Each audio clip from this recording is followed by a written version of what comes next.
Bismillahirrahmanirrahim. Assalamualaikum warahmatullahi wabarakatuh.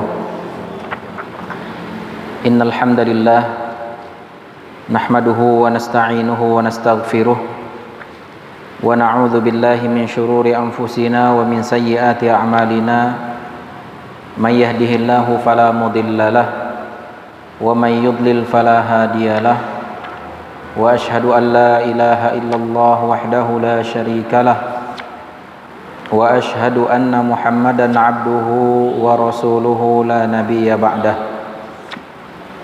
Ya ayyuhalladzina amanu taqullaha haqqa tuqatih wa la tamutunna illa wa antum muslimun.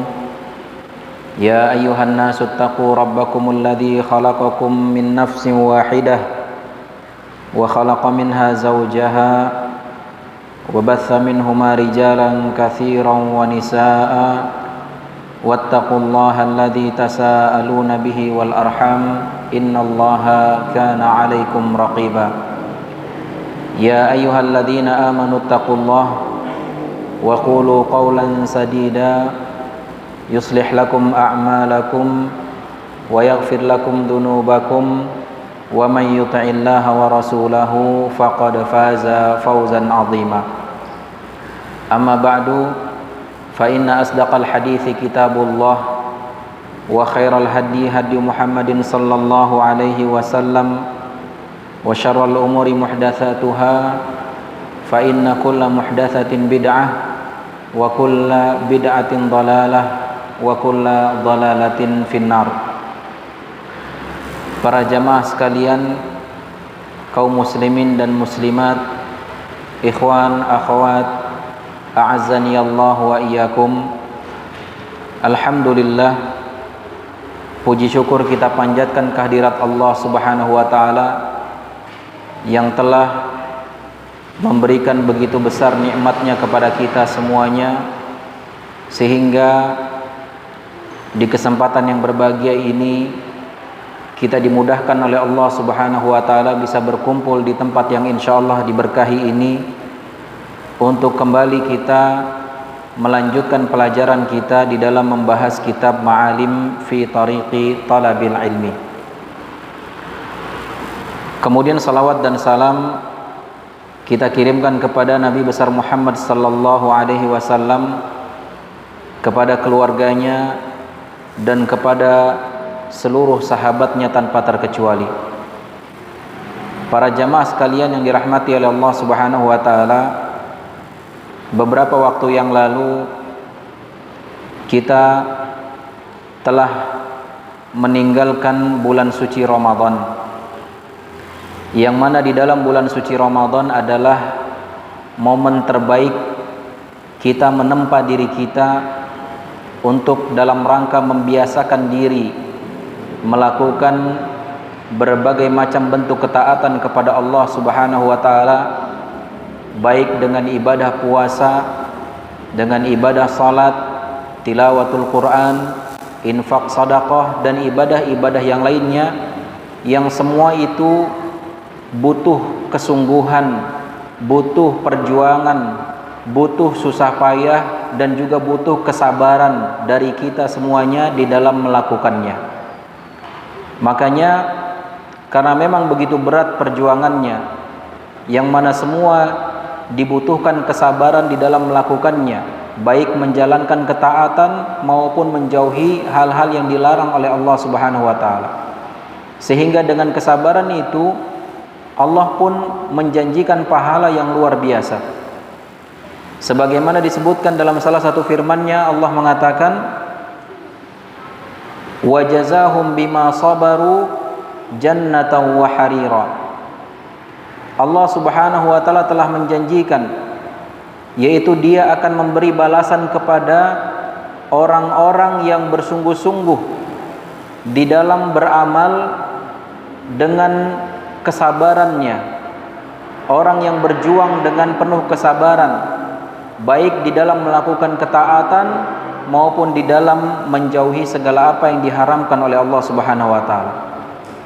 Allah janjikan bagi mereka yaitu surga dan juga kelak akan diberikan pakaian dari sutra. Kemudian juga Allah Subhanahu wa taala mengatakan dalam firman-Nya yang lain, innama yuwaffas sabiruna ajrahum bighairi hisab. Sesungguhnya Allah Subhanahu wa taala menyiapkan pahala bagi orang-orang yang bersabar itu dengan pahala yang tidak terhingga.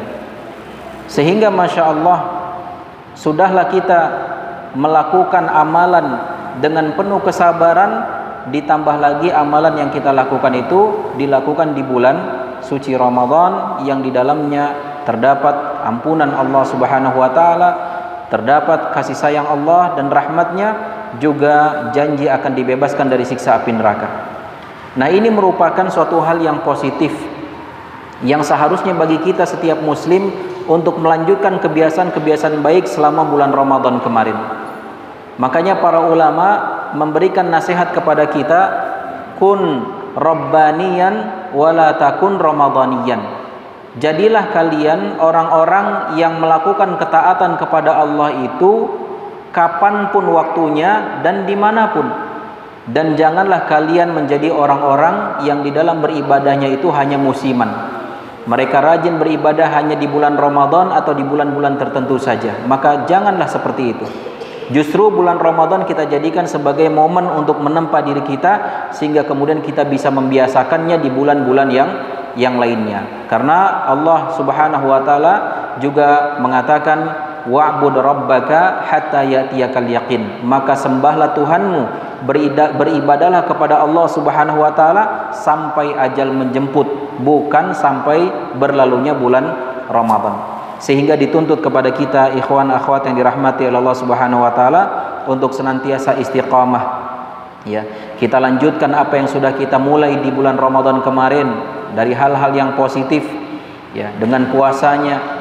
Di saat kemarin kita bisa puasa full 1 bulan, maka tentu di bulan-bulan berikutnya akan lebih ringan seharusnya, yaitu kita tidak harus full dalam 1 bulan puasanya. Bisa misalkan dalam satu minggu 2 kali, atau dalam 1 bulan 3 hari. Begitu juga di bulan Ramadan kita terbiasa dengan qiyamul lail, maka lanjutkan qiyamul lail di bulan-bulan lainnya.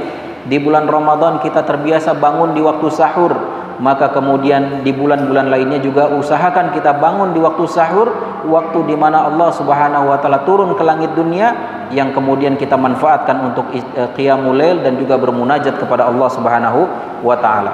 Yang di bulan Ramadan kita bersedekah, infak, kita bantu saudara-saudara kita yang membutuhkan, maka di bulan-bulan lainnya juga kita harus lebih giat lagi, kita harus lebih peka lagi, kita lihat kanan kiri kita, depan belakang kita, jangan sampai kemudian kita dapati saudara kita kelaparan, jangan sampai kemudian kita dapati saudara kita kesusahan sedang tidak ada seorang pun yang membantunya. Jadi intinya para jamaah sekalian yang dirahmati oleh Allah Subhanahu wa taala, mari kita hiasi diri kita dengan bersabar di dalam melakukan ketaatan kepada Allah dan juga di dalam menjauhi segala apa yang dilarang oleh Allah Subhanahu wa taala. Dan kesabaran yang kita lakukan ini tidak lama insyaallah. Ya, sepanjang hayat kita di dunia ini paling hanya sekedar 60, 70 atau bahkan 100 tahun. Ya, tetapi itu adalah waktu yang sangat singkat dibandingkan dengan waktu di akhirat kelak. Sehingga mari kita bersungguh-sungguh ya di dalam menjalani sisa-sisa hari kita, sehingga kemudian kita berharap dikumpulkan oleh Allah Subhanahu wa taala di surga firdausnya kelak. Amin ya rabbal alamin.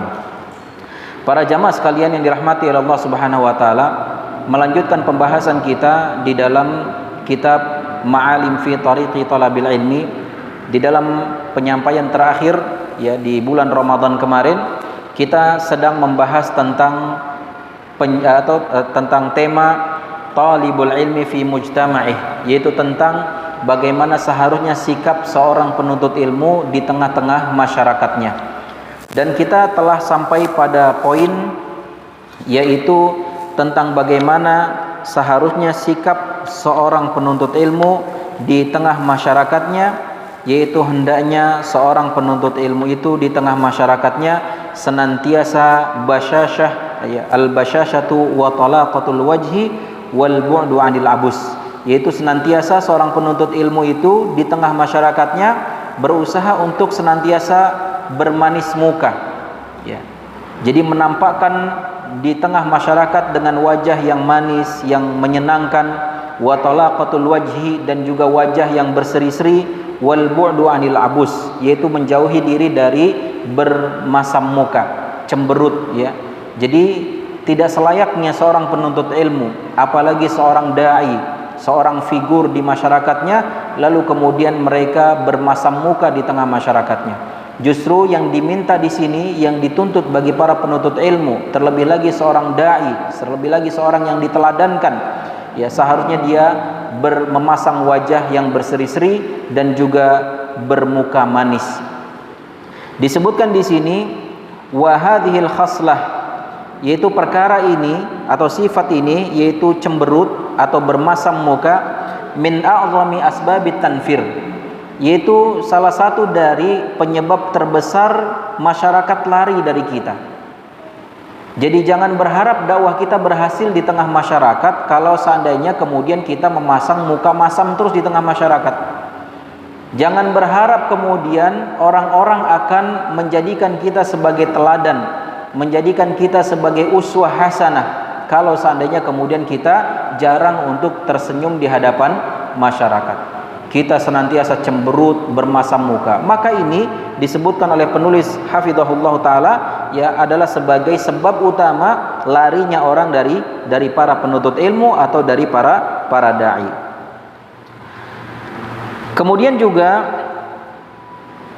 wa fil muqabil najidul basyashah min a'zami asbabit ta'lif, dan sebaliknya bahwa seseorang yang kemudian menampakkan wajah yang berseri-seri, bermanis muka, enak dipandang, ya, maka ini juga justru menjadi sebab utama, ya, masyarakat itu senang terhadap kita.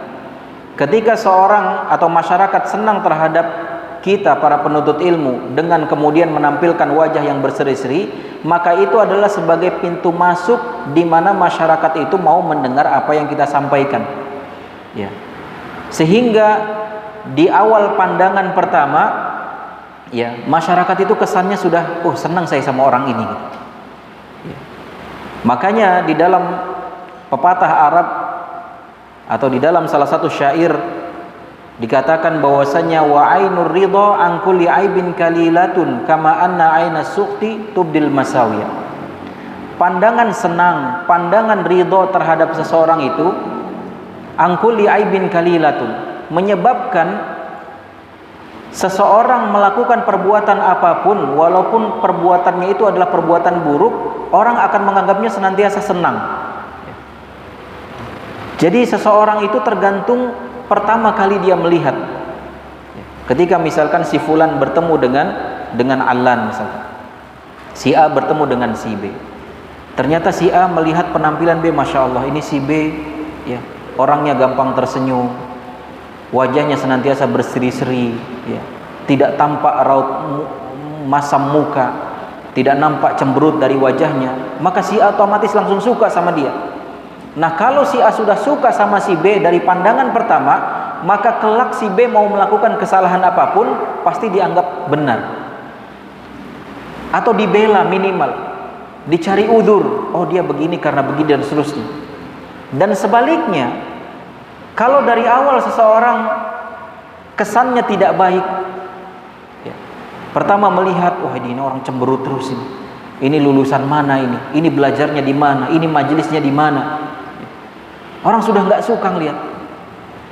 Kedepannya, walaupun perbuatan baik yang dia lakukan, pasti akan dicari celah, dianggap salah. Selalu begitu. Maka dari itu, ini lebih pantas dilakukan oleh para penuntut ilmu, termasuk para dai-nya tentu. Ketika memang mereka ingin diterima dakwahnya di tengah masyarakat, tentu salah satu usaha yang dia lakukan, sebagai salah satu adabnya, maka dia senantiasa menampilkan wajah yang berseri-seri, ya, di hadapan masyarakat, dan menghindari diri dari bermasam muka atau berwajah cemberut, ya. Karena, ya, kita memberikan wajah yang berseri-seri, ini menjadi sebab orang senang dan menjadi sebab orang kemudian lembut hatinya, mudah untuk disampaikan, mudah untuk dinasehati. Dan sebaliknya, seseorang yang berwajah masam ya atau cemberut, maka ini menjadi sebab orang lain lari dan juga menjauh dari kita. Kemudian para jamaah sekalian yang dirahmati oleh Allah Subhanahu wa taala, bahkan salah seorang sahabat Rasulullah SAW bernama Jarir radhiyallahu an, beliau pernah mengatakan, ma ra'ani Rasulullah sallallahu alaihi wasallam qattun illa tabassama fi wajhi. Beliau mengatakan, tidaklah Rasulullah SAW melihat wajahku melainkan senantiasa beliau tersenyum di hadapanku. Dan ini suri tauladan terbaik kita, yaitu Rasulullah SAW, di mana Rasul senantiasa menampakkan wajah yang berseri-seri, bahkan tersenyum di hadapan para sahabatnya, sehingga kemudian ini membuat para sahabatnya senang dekat dengan Rasulullah SAW, membuat para sahabatnya kemudian selalu merindukan bersama dengan Rasulullah sallallahu alaihi wasallam. Fahadha huwa khuluqul Islam, dan inilah dia akhlak Islam. Fa'a'lal maqamat, dan kedudukan yang paling tinggi dari sifat ini adalah mangkana bakaan bil laili basaman bin nahar, adalah seseorang yang senantiasa menangis di malam harinya, ya mungkin cemberut karena menangis, ya, dan kemudian di siang harinya dia adalah menjadi orang yang senantiasa tersenyum. Nah, ini adalah kedudukan yang paling tinggi dalam hal ini, di mana seorang ketika malam harinya menangisi dosa-dosanya, memohon ampun kepada Allah, curhat kepada Allah, bermunajat kepada Allah, menangis dalam sujud-sujudnya. Tapi kemudian di saat siang hari di hadapan masyarakatnya, dia tidak menunjukkan kesedihan itu. Justru dia menampakkan kondisi sebaliknya, seolah-olah sedang tidak ada masalah, seolah-olah hidupnya senantiasa senang, seolah-olah tidak ada beban hidup sama sekali. Dia tampakkan senyum di raut wajahnya, ya, di hadapan masyarakat.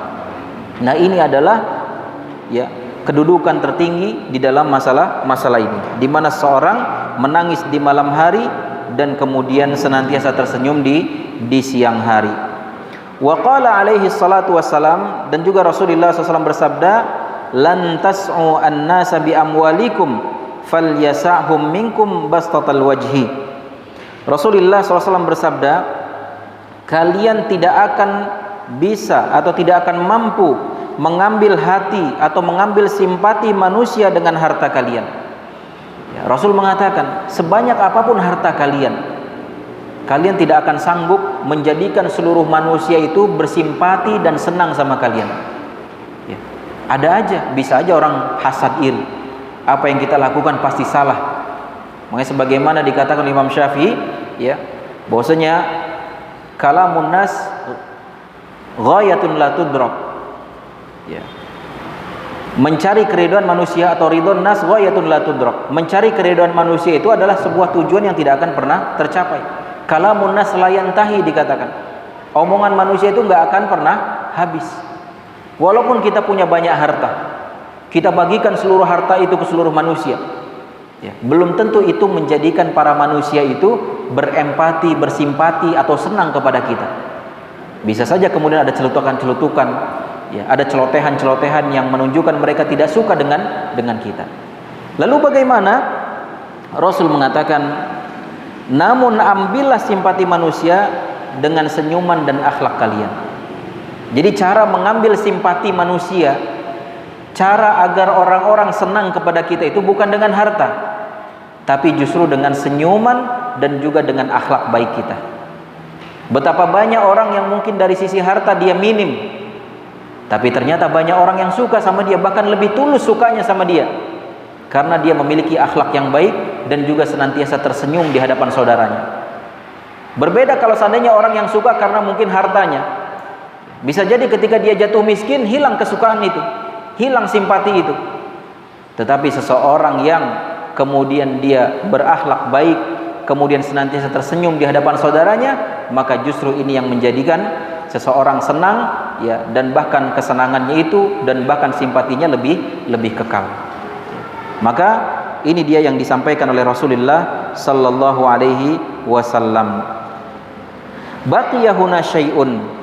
Maka kemudian Syekh mengatakan, ya, tertinggal satu perkara di sini, yang bagi liman kana dhahukan bassaman ay yuqassira min dzalika wa yalumu nafsahu hatta la tamujjahul anfus. Maka di sini tersisa satu hal bagi mereka-mereka yang terlalu banyak tertawa dan terlalu banyak tersenyum. Ya. Hendaknya mereka mengurangi hal tersebut. Dan hendaknya mereka, ya, atau jangan sampai kemudian orang-orang mencelanya, ya, sehingga kemudian orang lain pun muak terhadap dia. Ya, sebagaimana di pembahasan yang lalu disebutkan bahwasannya tertawa atau senyum terlalu banyak juga tidak boleh. Dalam segala keadaan ketawa terus atau senyum terus, ini juga tidak boleh. Ya. Sebagaimana halnya tidak boleh juga kita cemberut terus. Karena ada sebagian pemahaman keliru di tengah masyarakat kita yang menganggap bahwasanya kalau cemberut terus itu adalah sebagai tanda seseorang itu memiliki wibawa. Jadi kalau Anda ingin berwibawa, maka jangan senyum, cemberut aja di hadapan orang, sehingga kemudian dianggapnya berwibawa. Ini keliru.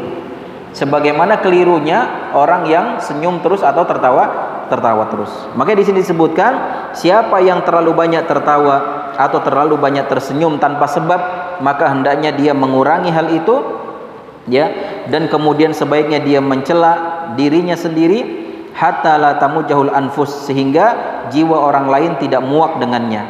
Wa yanbaghi liman kana abusan, ya, sebaliknya bagi mereka-mereka yang banyak cemberutnya, munqabidan ayyatabassam wa yuhassin khuluquhu, hendaknya dia, ya, hilangkan kebiasaan itu, ya, yang selalu cemberut, ya, hendaknya dia hilangkan kebiasaan itu dan segera memperbaiki akhlaknya, ya, kemudian dia senyum sesuai dengan kadarnya. Wa kullun hirafi 'anil i'tidali famadmum, karena setiap penyimpangan dari perkara yang tengah ini adalah suatu yang tercela.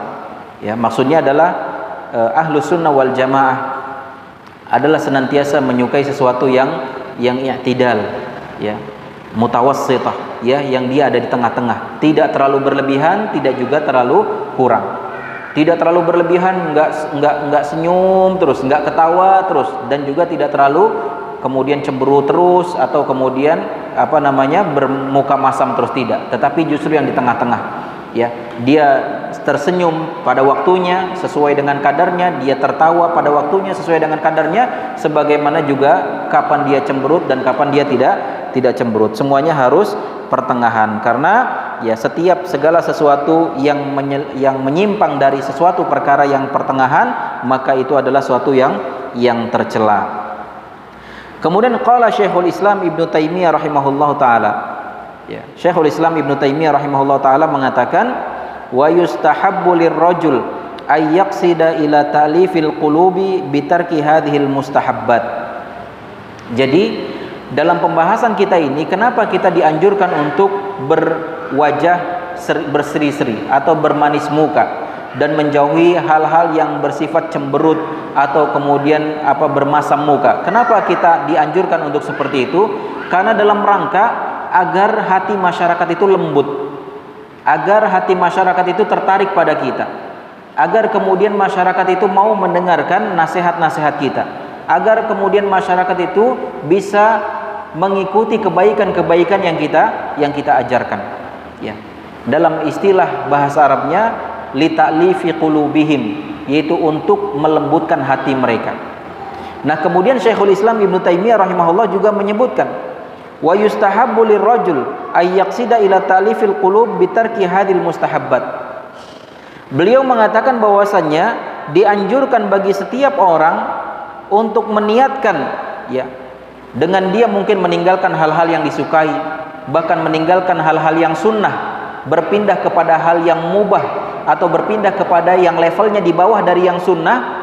Dalam rangka apa tujuannya? Tujuannya dalam rangka untuk ta'liful qulub, untuk agar masyarakat itu lembut hatinya, agar dia bisa menerima dakwah kita, ya. Tetapi ingat, berpindah dari yang sunnah ke perkara-perkara yang mubah misalkan, atau misalkan di dalam suatu perkara ada hal-hal yang dikhilafkan, perselisihan pendapat yang mu'tabar, ya, dan dia meyakini yang rajih A, sedangkan yang dipegang oleh masyarakat adalah yang B misalkan, yang kita anggap sebagai marjuh, yang kita anggap sebagai suatu perkara yang tidak kuat dalilnya, ya, tapi itu perselisihan pendapat yang bisa ditoleransi. Maka dalam hal ini, dalam rangka untuk melembutkan hati masyarakat, maka sebaiknya kita meninggalkan sesuatu yang kita anggap ini sunnah, lalu kemudian berpindah kepada yang diyakini oleh masyarakat kita. Lalu bagaimana penjelasan beliau selanjutnya?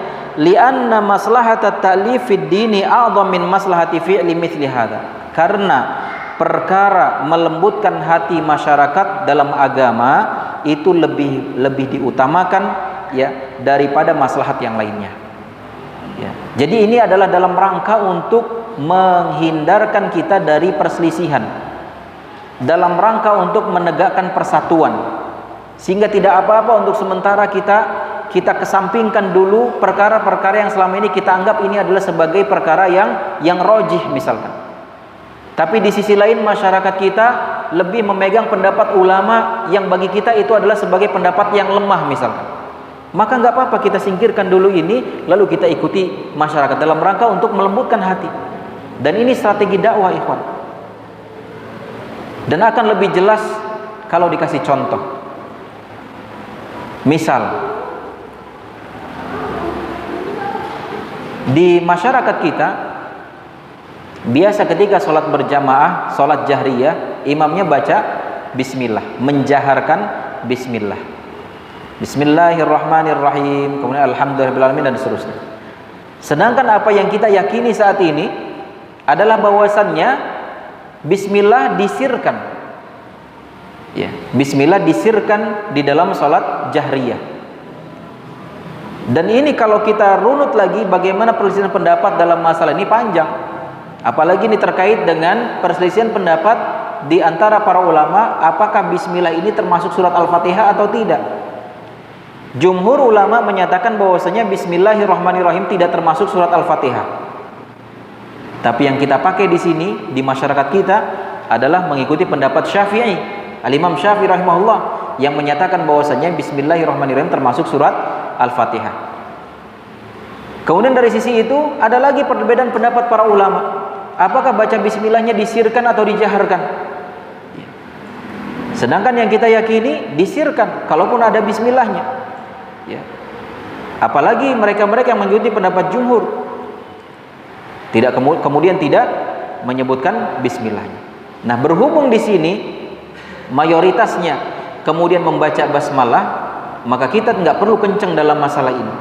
Ini namanya perbedaan pendapat yang masih bisa ditoleransi. Ya. Ini khilaf al-mu'tabar.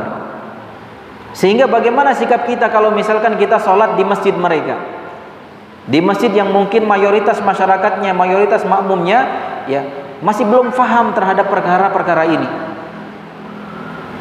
Jangan sampai kemudian gara-gara kita sholat nggak baca bismillah, mengikuti apa yang kita yakini, besok-besok kita nggak boleh sholat di situ. Wah, itu aliran apa tuh? Masa sholat nggak baca Al-Fatihah? Sedangkan baca Al-Fatihah itu kan rukun sholat. Dia salah satu ayatnya nggak dibaca, berarti nggak sah sholatnya. Akhirnya heboh, geger. Dan kita juga nggak punya waktu, nggak punya kesempatan untuk menjelaskan, untuk klarifikasi.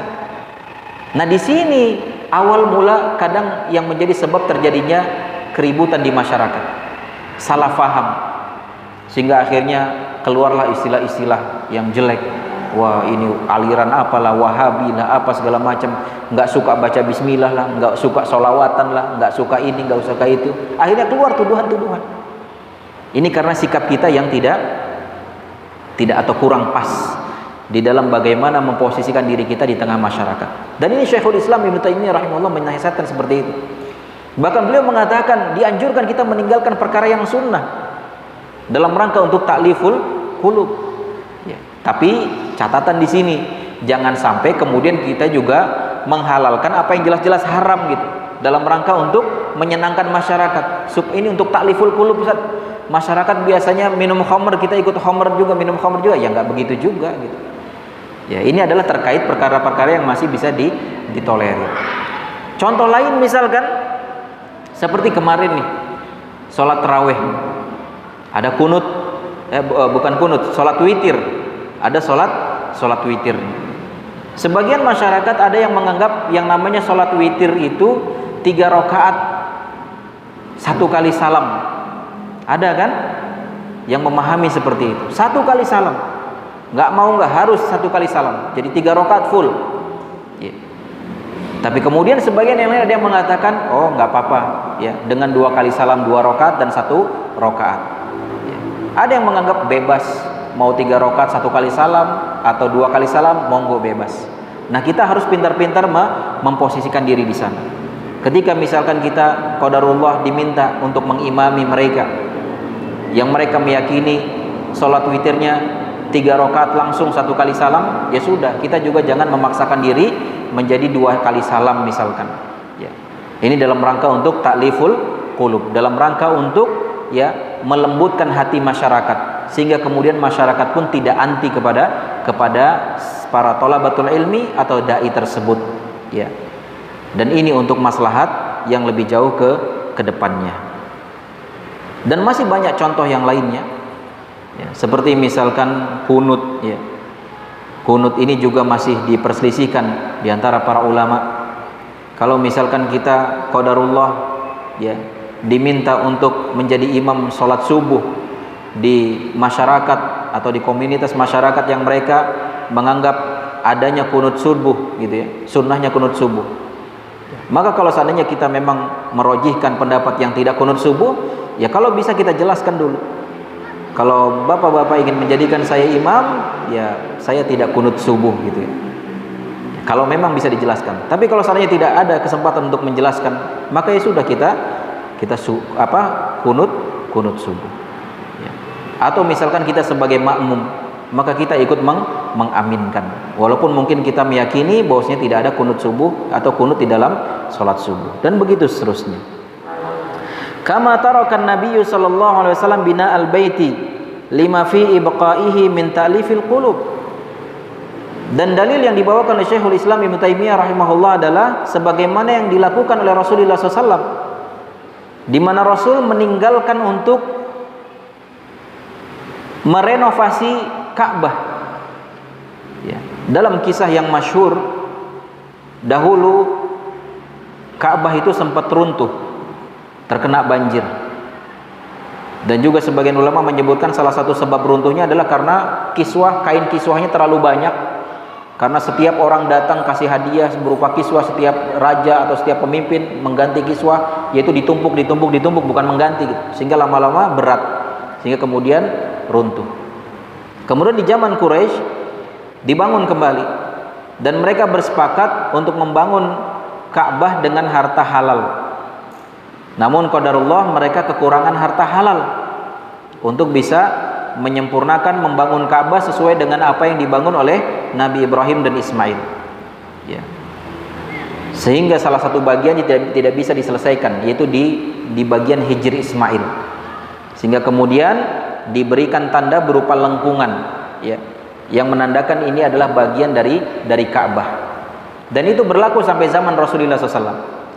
Dan Rasul bisa saja merubah itu, mengembalikan bangunan Ka'bah seperti apa yang dibangun oleh kakek beliau Ibrahim alaihissalam ya. Dibangun sesuai dengan asalnya, tapi kemudian Rasul meninggalkan itu. Rasul tidak kemudian memugarnya sesuai dengan apa yang dibangun oleh Nabi Ibrahim dan Ismail. Alasannya apa? Ta'liful qulub, dalam rangka untuk melembutkan hati masyarakatnya. Apalagi ketika itu masyarakat Mekah masih baru dalam Islam, sehingga khawatir terjadi fitnah, khawatir terjadi perseteruan, khawatir nanti terjadi perselisihan. Maka untuk menghindari itu, beliau memilih maslahat yang lebih besar, persatuan. Jadi persatuan itu suatu hal yang harus dikedepankan. Makanya ada hal-hal tertentu yang kira-kira bisa membuat kita berpecah, maka hindarkan itu ya. Karena setiap kita adalah bersaudara. Innamal mu'minuna ikhwah. Jadi dakwah salaf itu seperti itu.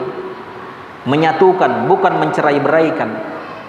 Ketika kita merasa sudah ngaji, ternyata kemudian malah jadi bermusuhan, maka pertanyakan lagi, ini bener nggak ngaji kita? Berkelompok-kelompok. Wah, saya mah sama Ustadz Fulan aja, saya nggak mau sama Ustadz yang satunya. Saya nggak mau hadir di majelis itu, saya nggak mau. Perpecahan. Sedangkan Islam hadir untuk persatuan. Ya. Makanya di sini Rasul sampai meninggalkan sesuatu yang lebih afdol dalam rangka demi untuk persatuan umatnya, dalam rangka untuk melembutkan hati masyarakat. Wa kama ankara Ibnu Mas'ud ala Utsman itmam as-shalah fi safar thumma shalla khalfahu mutimman wa qala al-khilafu syarrun. Dan juga sebagaimana yang dilakukan oleh Abdullah bin Mas'ud radhiyallahu an. Abdullah bin Mas'ud radhiyallahu an meyakini sebagaimana apa yang dikabarkan oleh Rasulullah SAW, bahwasannya sholat di dalam safar itu adalah dengan cara diqasar 2 rakaat, terutama ketika lagi haji, ketika berada di Mina, maka sholatnya diqasar, zuhur, asar dan juga isya diqasar, dari yang 4 rakaat menjadi 2 rakaat. Ini keyakinan Abdullah bin Mas'ud radhiyallahu anhu. Tapi kemudian di saat itu Khalifah Utsman bin Affan radhiyallahu an yang menjadi imam, dan beliau sholatnya sempurna, 4 rakaat tidak dikosor, dan itu diingkari oleh Abdullah bin Mas'ud.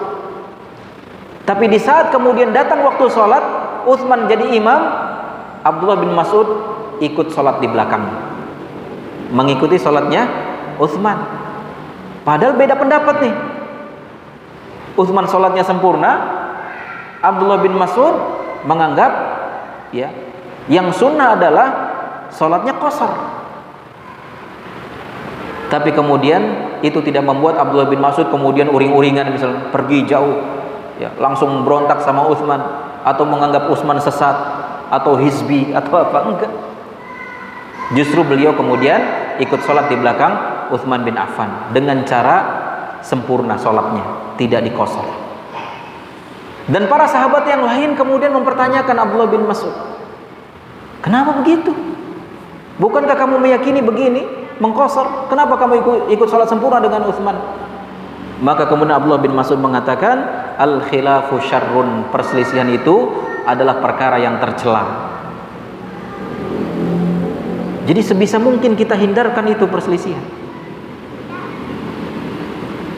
Jadi jangan kemudian di saat kita sudah belajar, sudah ngaji, sudah hijrah, malah kemudian kita sibuk berselisih ya, tidak bertegur sapa lagi dan lain sebagainya. Maka ini adalah suatu hal yang tidak dibenarkan. Wa qala aidan wa qad istuhibba Ahmad aidan liman shalla biqaumin la yaqnutuna bil witr. Ya. Dan ini juga kisah Imam Ahmad ya, terkait masalah kunut dalam salat witir ya, dimana kemudian bagi mereka-mereka yang meyakini ada kunut di witir, maka jangan sampai kemudian mereka tidak mau atau meninggalkan salat bersama kaumnya yang meyakini ada kunut di dalam witir ya, seperti halnya dalam salat subuh tadi. Wa min huna, kata muallif hafizahullah taala, zahara udhrus salafus salih fi tarkihim sunanan qasdan li'alla ya'taqid al-jahil annaha minal faraid. Dan dari sinilah ya nampak bagi kita tentang uzurnya para salaf terdahulu dalam mereka meninggalkan perkara-perkara yang sunnah ya. Tujuannya apa? Agar tidak dianggap sebagai suatu hal yang wajib oleh masyarakat. Makanya mereka meninggalkan, oh ini sunnah, ya udah, untuk kemudian melembutkan hati masyarakat atau agar tidak disalahfahami oleh masyarakat, maka terkadang mereka meninggalkan perkara-perkara yang sunnah. Bukan berarti mereka tidak mau melakukannya, bukan berarti mereka tidak cinta terhadap yang sunnah, bukan berarti mereka menganggap itu tidak sunnah, ya tidak. Tapi tujuannya adalah agar tidak dianggap sebagai suatu hal yang wajib oleh orang-orang yang jahil. Berikutnya para jamaah sekalian yang dirahmati oleh Allah Subhanahu wa taala, sikap lain yang harus dimiliki seorang penuntut ilmu, terlebih lagi seorang dai di tengah masyarakatnya, adalah hendaklah dia wuduhul kalam qadral imkan, yaitu hendaklah dia dalam berbicara itu harus dengan pembicaraan yang jelas, ya, sebisa mungkin dengan bahasa yang jelas, khassatan mal awam, terutama di saat dia berbicara dengan orang yang awam, wa ada musti'malil ibarat al-ghamidah wal mustalahat al-gharibah, dan juga sebisa mungkin hindari istilah-istilah atau kata-kata, ya, yang ribet artinya, yang susah dia mengerti, ya, apalagi seorang kalau misalkan dia merasa sudah kuliah gitu ya, dengan kemudian di perkuliahannya biasa berdiskusi dengan sesama temannya di kampus, akhirnya kemudian keluarlah bahasa-bahasa yang banyak sisinya di belakang itu kan, toleransi, transmigrasi, apalah segala macam,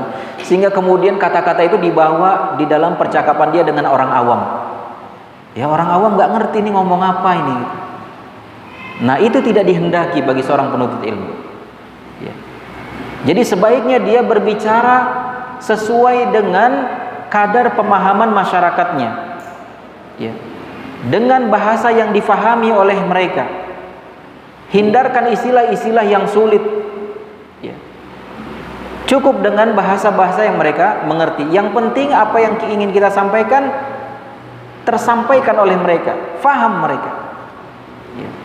Makanya di sini ada kadang sebagian orang yang dari sisi keilmuan masya Allah, tapi dari sisi penyampaian orang nggak paham. Ini orang ngomong apa gitu. Padahal ilmunya bagus, ilmunya tinggi. Dan ada sebagian orang yang mungkin ilmunya pas-pasan, tapi karena memang retorikanya bagus, dalam artian dia mudah untuk memberikan pemahaman kepada masyarakat, mudah difahami oleh masyarakat awam, dia berbicara sesuai dengan bahasanya, maka ini justru lebih difahami. Nah, itu yang harus kita pilih, ya, karena tujuan kita adalah membuat masyarakat faham dari apa yang kita sampaikan, bukan untuk show up kita, bukan untuk ingin menunjukkan kepada orang lain, nih saya ini intelek, ya, saya ini bahasanya tinggi dan seterusnya. Nggak perlu begitu. Untuk apa bahasa kita intelek, bahasa kita tinggi tapi masyarakat nggak paham? Kan nggak sampai maksud yang ingin disampaikan. Jadi seorang penuntut ilmu itu, ya, hendaknya dia bisa berbicara dengan jelas dan juga dengan bahasa yang jelas, yang bisa difahami terutama oleh masyarakat awam, serta juga kita hindari semaksimal mungkin ibarat-ibarat atau istilah-istilah yang sulit difahami oleh masyarakat umum. Qala al-Asma'i, al-Imam al-Asma'i mengatakan, kuntu idza sami'tu Aba Amr bin Alla yatakallam dhanantuhu la ya'rifu syai'an kana yatakallam kalaman sahlan. Al-Imam Al-Asma'i rahimahullah mengatakan, saya ketika mendengar Abu Amr ibnul Alla, ini seorang imam besar, ahli qiraah, menguasai qiraah yang 7, dan bahkan ahli bahasa. Dikatakan oleh Imam Al-Asma'i, aku kalau mendengar beliau berbicara, Al-Imam Ibnul Alla, maka saya mengira bahwasannya beliau itu tidak mengetahui apapun. Ya, dia berbicara kayak bahasanya orang awam. Ini kayaknya seolah-olah nih omongannya bukan omongan anak kuliahan nih. Bahasanya mudah difahami, dalam arti bahasa pasaran lah gitu. Bisa difahami oleh orang awam. Sampai orang yang mendengarnya, ya, menganggap ini Al-Imam Ibnul Alla ini sebagai orang yang tidak tahu apa-apa, bukan sebagai seorang ulama. Kenapa? Li'annahu yatakallam kalaman sahlan, karena Al-Imam Ibnul Alla itu kalau ngomong, omongannya tuh mudah dimengerti. Dimengerti. Padahal, ya, beliau adalah seorang ahli bahasa, profesornya bahasa, bahkan di atas profesornya bahasa, ya, dan bahkan ahli qiraah, ya. Jadi, tetapi di saat dia berbicara dengan masyarakat awam, maka beliau tidak menunjukkan bahasa-bahasa tingginya, tapi justru berbicara sesuai dengan kapasitas pendengarnya, yaitu bahasa-bahasa yang mudah difahami oleh masyarakat. Berikutnya para jamaah sekalian yang dirahmati oleh Allah Subhanahu wa taala, sifat yang lain yang harus dimiliki oleh seorang penuntut ilmu di tengah masyarakatnya adalah al-inbisatu linnasi wa rahabatu sadri wa tahammulus sama'i masailihim wa masyakilihim bi tibi nafsin wa sa'ati balin. Jadi seorang penuntut ilmu itu harus menjadi seorang yang mudah. Jangan ribet deh jadi orang. Ya. Ketika dia menghadapi suatu perkara, ketika dia menghadapi masyarakat, maka segala sesuatu yang bisa dipermudah maka dipermudah. Nggak usah dibikin ribet. Misalkan mau ada pertemuan, janjian sama si fulan, nanti kamu kalau ketemu sama saya, ketemunya di tempat ini, di sudut yang sebelah kanan, kemudian pakai baju begini, pakai celana begini, pakai sepatu begini, di jam sekian, ribet. Jadilah orang yang mudah, sehingga masyarakat pun nggak lari dari kita. Ketika disebut nama kita di tengah masyarakat, oh masya Allah, Ustaz itu gampang lah, Ustaz itu mah gitu. Gampang dalam artian tidak mempersulit urusan. Warahabatus sadr juga hendaknya memiliki sikap toleransi yang tinggi, lapang dada. Ya. Hal-hal yang masih bisa ditoleransi, toleransi. Ya. Dan dia senantiasa berlapang dada. Wa tahammuli sama'i masailihim, dan juga dia sabar dengan telaten mendengarkan segala permasalahan keluh kesah masyarakat. Ya. Dengan lapang dada tentunya, dengan ikhlas. Ya. Jadi benar-benar dia simak ketika misalkan ada masyarakat datang di hadapannya curhat. Ya. Ustadz, saya mau nanya ini, begini, orang tua saya begini. Simak dengan baik. Ya. Simak dengan baik, dengan lapang dada, dengan penuh keikhlasan, tidak terpaksa. Ya. Sehingga kemudian ini juga menjadi salah satu sebab masyarakat kemudian bisa menerima nasihat kita. Karena apa? Ketika kita kemudian siap mendengar nasihat orang, maka di saat kita berbicara, waktunya kita berbicara, dia juga dengan senang hati mendengar apa yang kita sampaikan. Coba kalau sebaliknya, orang baru juga mau curhat, oh iya nanti saya lagi sibuk ya, oh nanti begini, oh ketika dia ngomong langsung kita potong begini. Orang akhirnya nggak seru nih ngobrol sama Ustadz gitu. Akhirnya ketika Ustadznya kasih nasihat, ketika penuntut ilmu itu pun ingin ngasih nasihat, orang nggak mau dengar. Malas saya dengar, Ustadz itu aja nggak pernah dengar omongan saya. Gitu. Ketika saya ngomong dipotong terus, belum selesai ngomong dipotong. Akhirnya salah paham nih Ustadz. Sekarang Ustadz ngomong pengen didengerin sama kita. Ya nggak begitu. Makanya seorang penuntut ilmu, terlebih seorang dai, dia harus ya menjadi seorang yang mudah dan juga toleransi dan berlapang dada, dan dia siap dengan telaten, dengan sabar mendengarkan segala permasalahan dan juga curhat dari masyarakat, terutama ya dalam rangka untuk mencari solusi. Li'anna dzalika mimma yuhabbibuhu lahum, karena perkara ini adalah suatu perkara yang bisa membuat masyarakat itu suka kepada penuntut ilmu. Wa yanasuna bi su'alihim, sehingga kemudian dia ramah terhadap soal-soalnya. Kemudian wa thamratu dzalika qabulun nusihi, dan sebagai hasil ya atau buah dari hal itu semua, maka masyarakat pun akan menerima nasihat dan juga pengajaran dari seorang dai atau penuntut ilmu ini. Wa talibul ilmi kal maurid, ya, seorang penuntut ilmu itu diibaratkan seperti mata air ya atau sumber mata air. Yaridu alaihin nas wa anhu yasdurun, yang mana itu menjadi tempat bolak-baliknya manusia mengambil air, ya, mengambil sumber air itu. Jadi seorang penuntut ilmu, seorang dai itu seperti sumber mata air yang menjadi tempat bolak-baliknya masyarakat. Ketika masyarakat kehausan, maka dia akan datang kepada sumber air tersebut.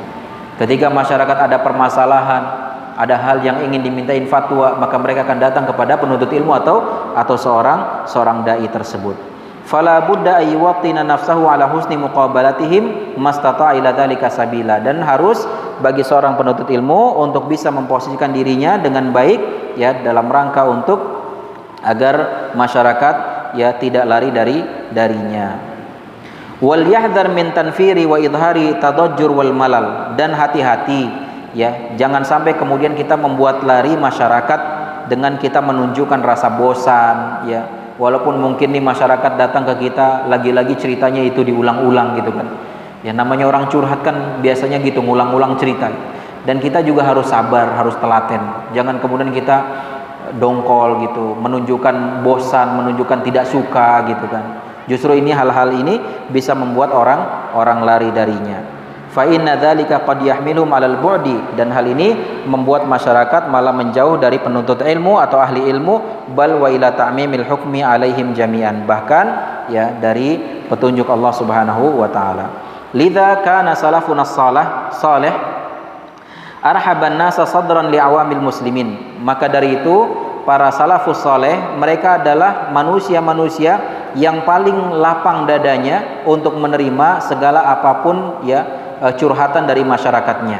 Fa nafa'allahu bihim alqasi waddani, sehingga kemudian masyarakat yang jauh maupun masyarakat yang dekat bisa mendapatkan manfaat atas izin Allah dari apa yang dilakukan oleh para salafus saleh terdahulu.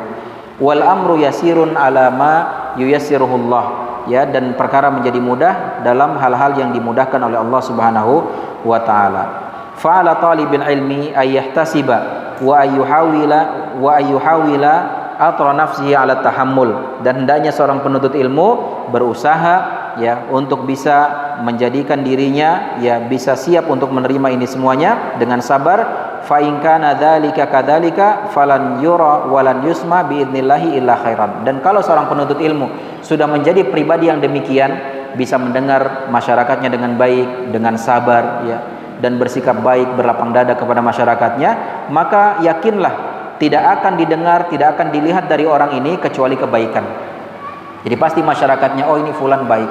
Ketika dikatakan oh Ustaz fulan, oh itu fulan ya, maka masyarakatnya oh ini orang baik ya, tidak sungkan-sungkan kemudian dia datang ke rumahnya, kemudian dia curhat dan lain sebagainya.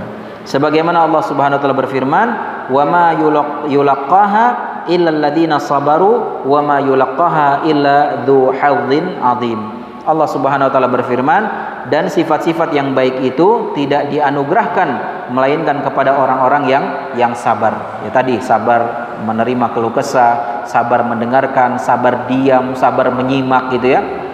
Dan juga tidak dianugerahkan melainkan kepada orang-orang yang mempunyai keuntungan yang besar. Dan terakhir saya sampaikan ini contoh dari sebagian salafus saleh dalam perkara ini. Di sini disebutkan Amr bin Harith al-Misri, ya, salah seorang mufti Mesir, ya. Yakhruju min darihi fayaran nasu sufufan yas'alunahu 'anil Qur'ani wal hadits wal fiqh wasyar wal arabiyah wal hisab. Ya, beliau seorang ulama besar, baru keluar dari rumahnya, tahu-tahu di depan rumahnya udah banyak orang ngantri. Ngantri untuk apa? Ngantri untuk bertanya. Ada yang bertanya tentang Al-Quran, bertanya tentang hadis, bertanya tentang fikih, tentang syair, tentang bahasa Arab dan lain sebagainya. Tapi kemudian beliau ladeni itu satu demi satu. Beliau dengarkan keluhannya, pertanyaannya dengan seksama. Ya, padahal beliau adalah seorang ulama besar. Tapi ternyata itu tidak menjadikan kemudian beliau bersikap sombong, ya, yang membuat kemudian masyarakatnya lari. Wa kana Imam Malik rahimahullah tatil masjid fayashhad salawat wal jum'ah wal janaiz wa ya'udul marda wa yajlis fil majlis fayajtami'u ilaihi ashabi. Bahkan Imam Malik rahimahullah, ya, beliau ketika hadir di masjid untuk salat 5 waktu, untuk salat Jumat, kemudian untuk salat jenazah, dan bahkan kemudian pergi untuk mengunjungi orang yang sakit, dan kemudian duduk di majelis beliau, dan itu tidak lepas dari kumpulan orang-orang. Ya, maksudnya selalu dikerumuni oleh orang-orang. Ketika beliau di masjid dikerumuni orang karena ingin mengambil istifadah dari beliau, bertanya tentang masalah ilmu. Ketika di luar juga, bahkan ketika mengunjungi orang sakit juga dikerumuni orang, ya, dan begitu seterusnya. Tapi beliau dengan sabar meladeni satu persatu, ya. Jadi inilah dia, ikhwan akhwat yang dirahmati oleh Allah Subhanahu wa taala, ya, beberapa perkara, beberapa sifat-sifat yang harus dimiliki oleh seorang penuntut ilmu di tengah masyarakatnya. Dan insyaallah nanti di pertemuan yang akan datang, ya, kita akan lanjutkan pembahasan ini, ya, sampai selesai insyaallah. Ya, saya kira ini yang bisa disampaikan. Mudah-mudahan bisa bermanfaat. Sebelum ditutup, ada pertanyaan? Tidak ada, ya? Ya, baik, mudah-mudahan Allah memberikan keberkahan kepada kita semuanya, diberikan sehat, dimudahkan segala urusannya, dan juga diberikan keistiqomahan di dalam menjalani ketaatan dan juga menjauhi segala apa yang dilarangnya. Kita tutup dengan doa kafaratul majlis. Subhanakallahumma bihamdika asyhadu an la ilaha illa anta astaghfiruka wa atubu ilaik. Wa sallallahu ala Muhammad wa ala alihi wa ashabi ajmain wa akhiru da'wana alhamdulillahirabbil alamin. Assalamualaikum warahmatullahi wabarakatuh.